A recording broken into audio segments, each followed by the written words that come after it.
Welcome to my Vision News. Some news stories for you. First one is about a deadline for ENDF's entry in Mekelle. Ethiopian National Defense Force was due to enter Mekelle. The two parties, TPLF and federal government, agreed at some meetings about this deadline. Deadline has passed. We have received some details for you. What was the actual deadline? Agreed by the two parties in Shire reportedly. And secondly, rumors are going around that Berhanu Jula, Ethiopian army chief, field marshal, has stepped down. Any truth in these rumors? Who is spreading these rumors? And thirdly, viewers, a top Sudanese delegation arrived in Eritrea today, welcomed by Isaias Afwerki, Eritrean president. Delegation is led by Darfur Governor Mini Minawi. This delegation, the governor is opposing framework deal signed between Sudanese military and civilian factions a few days ago. Eritrea did not welcome that agreement. I have details for you. Firstly, viewers, Mekelle. The agreements signed by TPLF and Ethiopian federal government in Pretoria and especially in Nairobi, Kenya, stipulate that Ethiopian federal forces, Ethiopian army will enter Mekelle. Peaceful entry of ENDF in Mekelle will be ensured. No timeline was mentioned in the agreements. But then we know that at the start of this month, I think, talks were held in Shire between the two sides, TPLF and federal government officials. And there, reportedly, at those meetings, the two parties agreed that by 18th of December, Ethiopian army would enter Mekelle. I'm recording this video, it is 20th of December. It means that 2 days ago the deadline passed, but Ethiopian National Defense Force could not enter Mekelle. That is why perhaps 2 days ago we saw a statement from Ethiopian Communication Ministry which said that organized robberies were being committed in Mekelle. That organized robberies accompanied by armed patrols were being committed. So federal government indirectly accused Tigray regional government of being involved in these organized robberies. Why?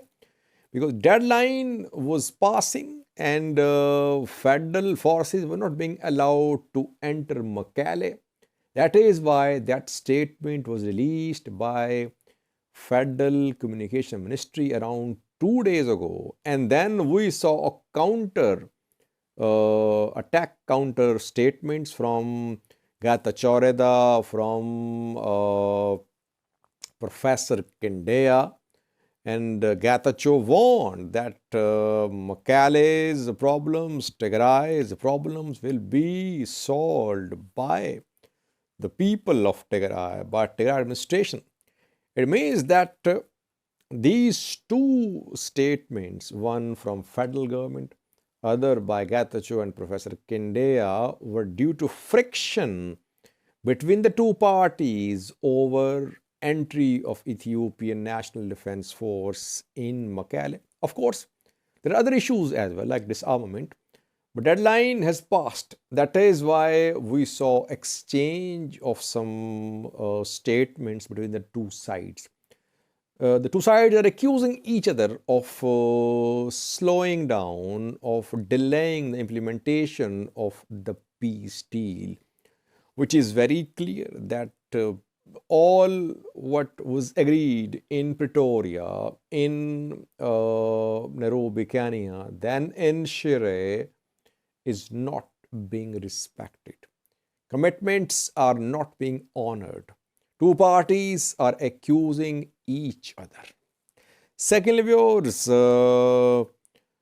rumors are going around that Berhanu Jula, Ethiopian army chief, Ethiopian field marshal, has stepped down. Of course, no official confirmation. Who is reporting? No. Some Tigrayan activists, journalists, and some prosperity party officials on condition of anonymity are claiming that Berhanu Jula is going to step down or he has stepped down. Uh, Interestingly, I think yesterday he was part of some meetings held in Addis Ababa. Meetings held between some Tigrayans of Addis Ababa, some former interim Tigray government officials and prosperity officials. Berhanu Jula was there at those meetings reportedly. But some sources say that he has stepped down. It's not clear. So far, it's a rumor. But if he has resigned, what could be the reason? Reason is obviously the ongoing Oromo-Amhara ethnic tensions. We're seeing that Oromo-Amhara tensions rising. After TPLF signed peace deal, we saw start of these tensions. In border areas, there was fighting. OLA and Oromia forces jointly fought Amhara locals, Amhara militias, which were in Valaga. Hundreds were killed. And then after that, we saw large protests in Oromia region. And then we saw the same tension at Addis Ababa schools as well. A federal government intervened and hoisting of Oromia flag and singing of Oromia anthem was banned at Addis Ababa schools. So while Tigray and other groups' tensions have subsided, now the two remaining major players in Ethiopia are face to face, it seems. Oromo elite and Amhara elite. That is why federal government had to intervene in Addis Ababa to stop the unrest at schools where several were injured in clashes this month. Several teachers, students and parents were arrested. And some Amhara journalists, activists say that Oromos are now in charge in Ethiopia, that in top ENDF positions, in top federal government positions, Oromos are being adjusted, that Berhanu Jula, Bacha Dable and several others, they have their loyalties with Oromia. So pressure was there and if he has resigned, it could be linked to ongoing Oromo-Amhara battle for power, which will happen, I think, because there are unresolved issues between the two sides, between Oromo-Amhara groups, between ruling elite. That is why we could see political tensions sooner or later between these two major ethnic groups in Ethiopia. But again, no confirmation, official confirmation that he has stepped down. Thirdly, viewers, a top Sudanese delegation has arrived in Eritrea. It's led by Mini Minawi, who is a Darfur governor. Yamana Gabriel Maskell, Information Minister of Eritrea, said that the two sides, Eritrean and Sudanese sides, discussed areas and ways to cooperate in the fields of agriculture, health, development, other fields. Isaias Afwerki himself welcomed this delegation. One important point I make is that Many Minawi Darfur governor opposed recent peace deal signed between the military and civilian factions in Sudan. In Sudan, since October last year, we have seen protests, anti-military protests by civilians mostly, and that led to large number of casualties, arrests, and injured protesters injured. I think 2 days ago there were massive demonstrations in Sudan. Though agreement was signed around 2 weeks ago, still some players are opposing this agreement.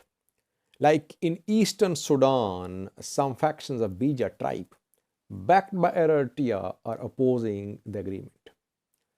Darfur governor, who is in Eritrea, meeting Isaias Afwerki, also opposed the peace agreement, the framework signed between military and civilian factions. By the way, Eritrea did not welcome the agreement. When the agreement was signed 2 weeks ago, we heard statements from EU, from US, from some Middle Eastern countries, the UN, all welcomed the agreement. Eritrea remained silent. Eritrea-backed Bija tribe elders rejected the agreement, and now Darfur governor who rejected the agreement is in Eritrea holding talks with Isaias Afwerki, Eritrean president. And we know that Eritrea has its influence in Sudan, mostly in eastern Sudan, but in Darfur it has its presence too. In South Sudan, it has its investments.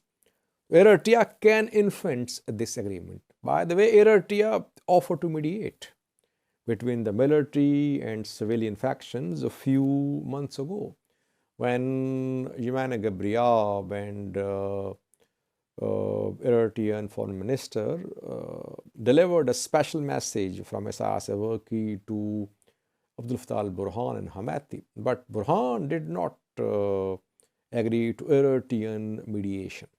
And then Burhan government did not allow a top Sudanese delegation from eastern Sudan to visit Eritrea. Delegation was stopped at the border, Eritrea Sudan border. Eritrea was planning a conference with participation of tribal elders, politicians from eastern Sudan. But Sudanese government did not allow tribal elders, politicians from eastern Sudan to enter Eritrea from Sudan. So overall, Eritrea Sudan relations have gone through ups and downs in the past few months. Sudanese government is not willing to give some sort of role to Isaias Afwerki in Sudan in the resolution of the conflict in Sudan.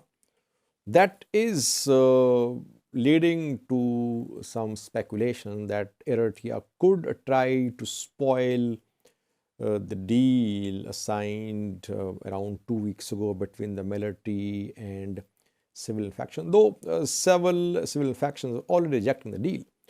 Resistance committees are rejecting the deal, Bija tribe and some others too. Thank you for watching.